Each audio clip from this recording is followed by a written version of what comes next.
ესაა მესამე კვირა ჩემი 6 თვიანი ტრანსფორმაციის და სავარჯიშო წასვლა ყოველდღე უფრო და უფრო მეზარება. მიუხედავად იმისა, რომ მყავს ძალიან მაგარი ტრენერი და უკვე ნუტრიციოლოგიც, რომელიც მეხმარება ვიკვებო და ბალანსებულად, ვარჯიში მაინც ძალიან მიჭირს. ასეთი ტრანსფორმაციები რთულია, რადგან მოითხოვს დიდ ნებისყოფას და დისციპლინას, რაც მე დიდად არ მაქვს. ამ კვირაში აღმოაჩინე, რომ კარდიო ყველაზე მეტად მიჭირს და ამასთან ერთად დადგინდა, რომ ბრტყელი ტერფი მაქვს და თუმე ბოტასი, რომელთაც ვარჯიშობ, არ უნდა მეცვა, სათემ მყესებს მტკენს. რგილზი არა გაქვს.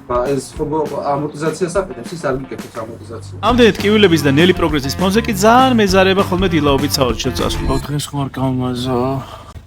წონის ექსპერტი ნუქა. ამ კვირაში კარგად დავინახე, რამდენად მნიშვნელოვანია ტრენერის ყოლა. ვიკოსადი პასუხისგებლობა რო არა, ალბათ დილაობით სავარჯიშოდ ლოგინი და ფეხსაც არ გადმოვთქვამდი. და მაინც რატომ ვიკლავ თავს ვარჯიშით თუ ასე მეზარება? 6 კუბიკის ქონა ჩემთვის ნაკლებად პრიორიტეტულია. არც ბოდიბილდინგის ჩემპიონატში ვაპირებ გამოსვლას. სინამდვილეში ჩემთვის მთავარი ჯანმრთელობაა და ამ აქტიური 6 თვიანი სპრინტით მინდა პირველ რიგში ტონუსში ჩავდგე და მერე ეს პროცესი ჩვევაში გადამეზარდოს. ამიტომაც ავრჩიე კროსფიტი, რომ ტრენაჟორებთან უბრალოდ ჯახირის ნაცვლად ყველა უნარი, რასაც ივიკოსთან ვისწავლიდი, ჩემ ყოველდღიურობაში გამოვიყენო. და ვინც ის იქნებ შემდეგში რომ შევხვდები კუნგ-ფუ მასტერს, ისე აღარ შევრცხვე როგორც წინაზე. How long is tent? 30 minutes for them.